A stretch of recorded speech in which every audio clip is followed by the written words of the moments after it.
2006 கேரளாவில் இருக்க ஒரு வில்லேஜில் ரஞ்சினின்ற ஒரு பெண்ணையும் அவங்களுடைய 2 பெண் குழந்தைகளையும் அவங்களுடைய வீட்லேயே கொலை பண்ணியிருக்காங்க. கொலை பண்ணது யாருன்னு சொல்லி போலீஸ் கண்டுபிடிச்சாலுமே அந்த கொலைகாரர்களை போலீஸால் பிடிக்க முடியாமல் இருந்திருக்கு. 19 வருஷம் கழிச்சு 2025 ஆர்டிஃபிஷியல் இன்டெலிஜென்ஸ் அதாவது ஏஐ மூலயமா போலீஸ் அந்த குற்றவாளிகளை கண்டுபிடிச்சி அரெஸ்ட் பண்ணியிருக்காங்க. உலகத்திலேயே ஆர்டிஃபிஷியல் இன்டெலிஜென்ஸ் ஏஐ வச்சு குற்றவாளியை கண்டுபிடிச்ச முதல் கேஸ் இதுதான். இந்த கேஸை பத்தி தான் இந்த வீடியோல டீட்டெயிலா பார்க்க போறோம். வீடியோவை ஸ்கிப் பண்ணாம பாருங்க. ஜனவரி 24, 2006 கேரளாவில் இருக்க கொல்லம் டிஸ்ட்ரிக்ட்ல கவர்மெண்ட் ஹாஸ்பிட்டல்ல அன்னைக்கு தேதியில ரஞ்சினிக்கு 2 பெண் குழந்தைகள் பிறக்குது.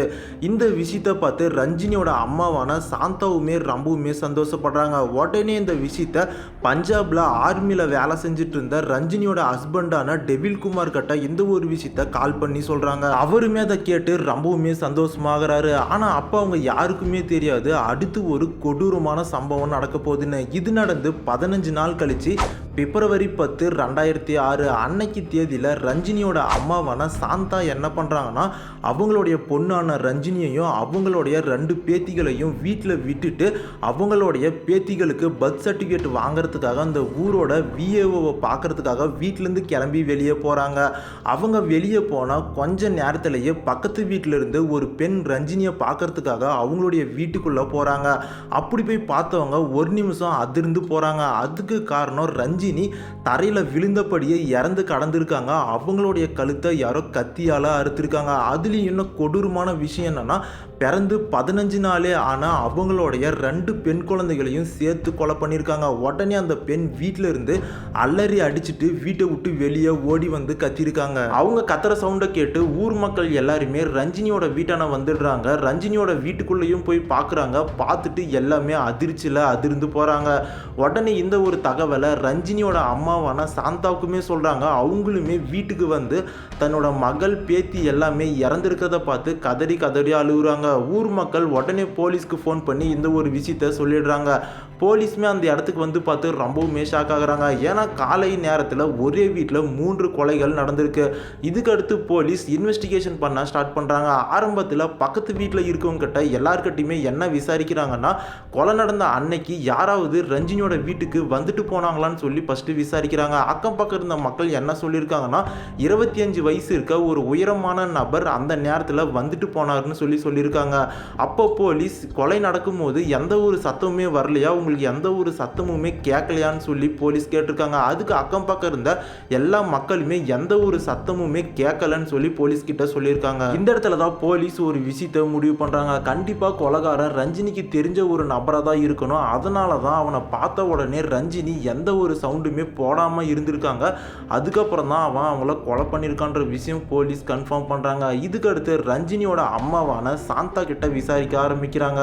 அவங்க கிட்ட 25 வயசுல இருக்க ஒரு நபர், உயரமா இருக்கிற ஒரு நபர் உங்களுக்கு தெரிஞ்சவங்க யாராவது இருக்காங்களா, இல்லை உங்க சொந்தக்காரங்களா யாராவது இருக்காங்களான்னு சொல்லி ரஞ்சினியோட அம்மா கிட்ட கேட்டிருக்காங்க. ஆரம்பத்தில் ரஞ்சினியோட அம்மாவான சாந்தா என்ன சொல்லியிருக்காங்கன்னா அந்த மாதிரிலாம் எங்களுக்கு யாரும் கிடையாதுன்னு சொல்லியிருக்காங்க. ஆனால் அதுக்கப்புறம் திடீர்னு போலீஸ் கிட்ட நீங்க சொல்ற அடையாளங்கள்ல எனக்கு ஒரு நபரை தெரியும்னு சொல்லியிருக்காங்க. அந்த நபருடைய பெயர் அனில்குமார்னு சொல்லியிருக்காங்க. அப்போ போலீஸ் அந்த அனில்குமார் யாரு, உங்களோட ரிலேட்டிவான்னு சொல்லி கேட்டிருக்காங்க. அதுக்கு சாந்தா என்ன சொல்லியிருக்காங்கன்னா இல்லை அந்த நபர் எங்கள் ரிலேட்டிவ்லாம் கிடையாது. அந்த நபரை முதல்ல ஹாஸ்பிட்டலில் தான் பார்த்தேன். என்னுடைய பொண்ணான ரஞ்சினியை டெலிவரிக்காக ஹாஸ்பிட்டல் கூட்டிகிட்டு போயிருந்தேன். அந்த இடத்துல என்னுடைய பொண்ணுக்காக மாத்திரை வாங்கிறதுக்கு மெடிக்கல் ஷாப் போயிருந்தேன்.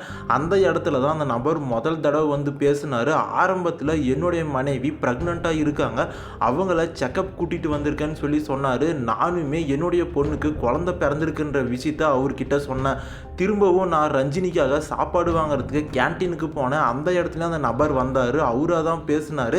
என்கிட்ட என்னுடைய மனைவி ப்ரெக்னெண்ட்டாக இருக்காங்க, ஆனால் எங்களுக்கு அப்பா அம்மா சொந்தக்காரங்கன்னு சொல்லி யாருமே கிடையாது, நான் எப்படி என்னோட மனைவியை கேரிங்காக பார்த்துக்கிறதுன்னு சொல்லி கேட்டதாகவும், அது கூடவே சேர்த்து அந்த நபர் உங்களுடைய பொண்ணான ரஞ்சினியை எப்போ நீங்கள் டிஸ்சார்ஜ் பண்ணி வீட்டுக்கு கூட்டிகிட்டு போகிறீங்கன்னு சொல்லி கேட்டதாகவும், அதுக்கு நான் என்னுடைய பொண்ணை இன்னைக்கு சாயந்தரமே டிஸ்சார்ஜ் பண்ணி வீட்டுக்கு கூட்டிகிட்டு போயிடுவேன்னு சொன்னதாகவும் போலீஸ் கிட்ட சொல்லியிருக்காங்க. திரும்பவும் ரஞ்சினியை டிஸ்சார்ஜ் பண்ணி வெளியே கூட்டிகிட்டு போகும்போது அந்த நபர் 2 வீலரில் வந்து இவங்க கிட்ட கொஞ்ச நேரம் பேசிகிட்டு இருந்து ரஞ்சினியும் அவங்களோட அம்மாவான சாந்தாவும் வீட்டுக்கு போகிறதுக்கு அந்த நபர் தான் ஆட்டோ பிடிச்சி தந்தாருன்றதை போலீஸ் கிட்ட சொல்லியிருக்காங்க. போலீஸ் திரும்பவும் சாந்தா கிட்ட இன்னொரு கேள்வியை கேட்டிருக்காங்க.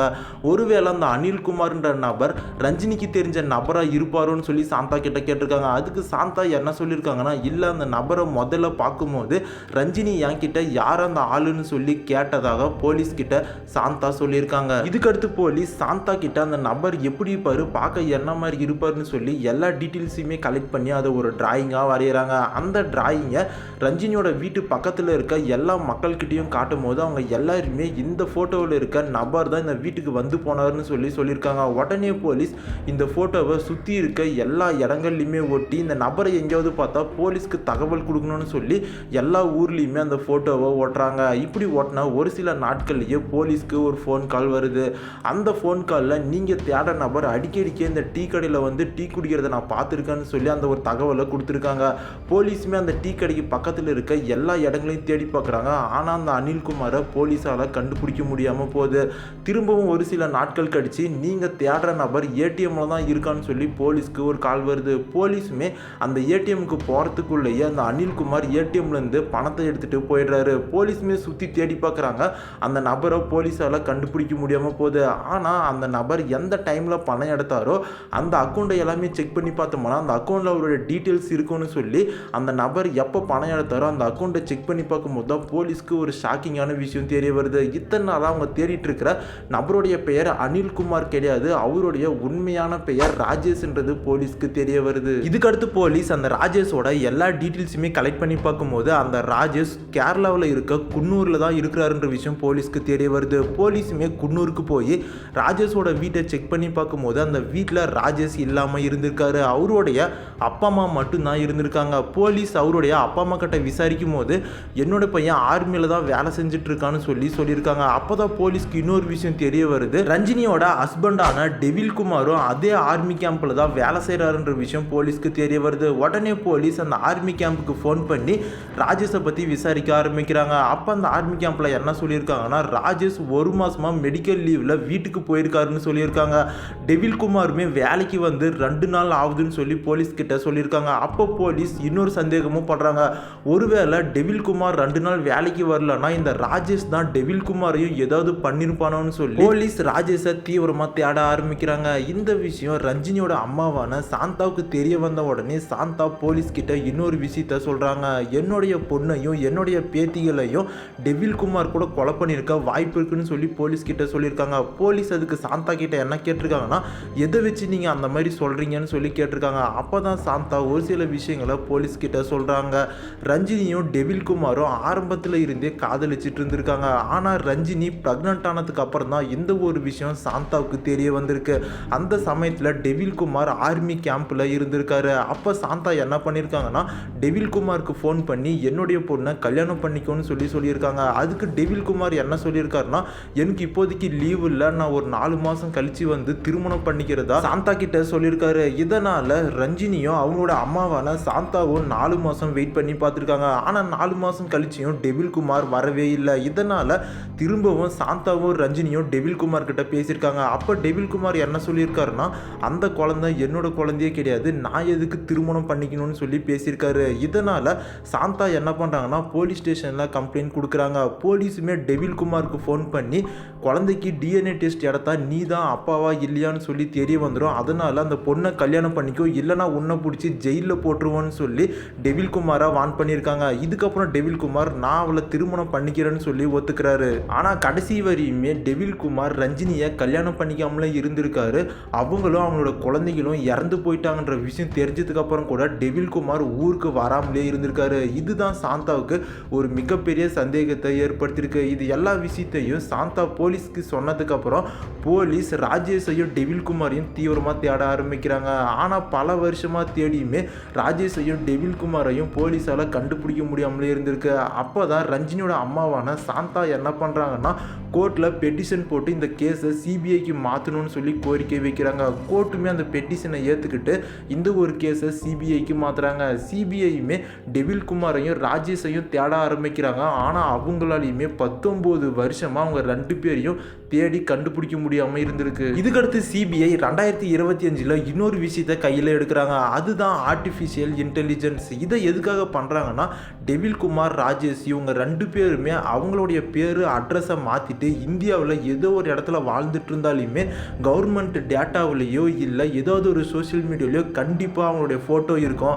ஏன்னா ஏதோ ஒரு இடத்துல அவங்க சாதாரணமான மனுஷனாக தான் வாழ்ந்துட்டு இருப்பாங்க. கண்டிப்பாக அவங்களுடைய டேட்டா ஏதாவது ஒரு கவர்மெண்ட் டேட்டா பேஸில் இருக்குன்னு சொல்லி தேட ஆரம்பிக்கிறாங்க. ஆனால் இந்தியாவில் இருக்க எல்லா மக்களுடைய ப்ரொஃபைலையும் டேட்டாவையும் தேடுறதுன்றது சாதாரணமான விஷயம் கிடையாது. இந்த இடத்துல தான் CBI artificial intelligent AI use பண்ணுறாங்க. ஏஐ கிட்ட இவங்க 2 பேரோட ஃபோட்டோவையும் கொடுத்து இந்த ஃபோட்டோஸ்க்கு மேட்ச் ஆகிற மாதிரி சோஷியல் மீடியா அக்கௌண்ட் எதுவாக இருந்தாலும் அதை எடுத்து கொடுக்க சொல்லி ஏஐ கிட்ட சொல்கிறாங்க. ஏஐமே ஒரு சில மணி நேரங்கள்லேயே தேடி 2 ஃபோட்டோஸை எடுத்து கொடுக்குது. அது 2 ஃபோட்டோவுமே, ஒரு ஃபோட்டோ ராஜேஷோட கல்யாண ஃபோட்டோ, இன்னொன்று டெவில் குமாரோட கல்யாண ஃபோட்டோ. அந்த 2 அக்கௌண்ட்டுமே ஃபேஸ்புக்கில் தான் இருந்திருக்கு. அந்த அக்கௌண்ட்டுக்குள்ளே போய் அவங்களோட டீட்டெயில்ஸை எடுத்து ஃபோன் நம்பரோட லொக்கேஷனை ட்ராக் பண்ணி பார்க்கும்போது அவங்க 2 பேருமே புதுச்சேரியில் தான் இருந்திருக்காங்க. போலீஸுமே அவங்களுடைய லொக்கேஷனை ட்ராக் பண்ணி புதுச்சேரிக்கு போய் செக் பண்ணி பார்க்கும்போது 2 பேருமே வேறு வேறு பேரில் கல்யாணம் பண்ணிக்கிட்டு வேறு வேறு இடத்துல ஃபேமிலியாக வாழ்ந்துட்டு இருந்திருக்காங்க. ஜூன் 3, 2025 அன்னைக்கு தேதியில் அவங்க 2 பேரையும் அரெஸ்ட் பண்ணி விசாரிக்கும் போது தான் டெவில் குமார் உண்மையை ஒத்துக்கிறாரு.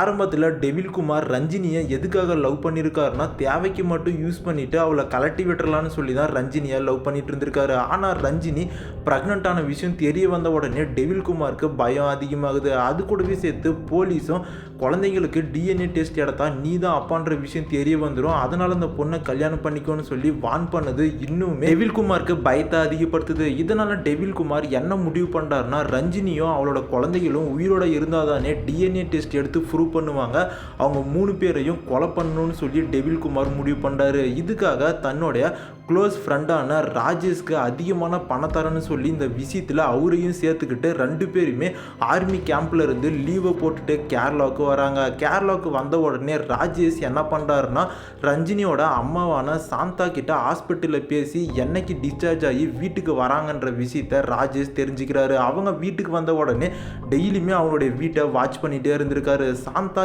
எப்போ வீட்டை விட்டு வெளியே போகிறாங்களோ அப்போ ரஞ்சினியை கொலை பண்ணிடலான்னு சொல்லி ராஜேஷ் முடிவு பண்ணுறாரு. அன்னைக்கு தேதியில் சாந்தா அவங்களுடைய பேத்திக்கு பர்த் சர்டிஃபிகேட் வாங்குறதுக்காக வீட்டை விட்டு வெளியே போன அந்த சமயத்தில் ராஜேஷ் வீட்டுக்குள்ளே போய் ரஞ்சினியையும் அவங்களுடைய 2 பெண் குழந்தையையும் கொலை பண்ணிட்டு சைலண்டாக அந்த இடத்துல இருந்து தப்பிச்சு போய் டெவில் குமாருக்கு இந்த ஒரு விஷயத்தை ஃபோன் பண்ணி சொல்லி 2 பேருமே கேரளாவிலிருந்து தப்பிச்சு கர்நாடகாவுக்கு போயிடுறாங்க. இதுக்கு அடுத்து தான் போலீஸ் சிபிஐன்னு சொல்லி இவங்கள 19 வருஷம் தேடியுமே கண்டுபிடிக்காம இருந்த சூழ்நிலையில் ஆர்டிஃபிஷியல் இன்டெலிஜென்ட் ஏஐ மூலயமா இவங்க 2 பேருமே மாட்டிக்கிட்டாங்க.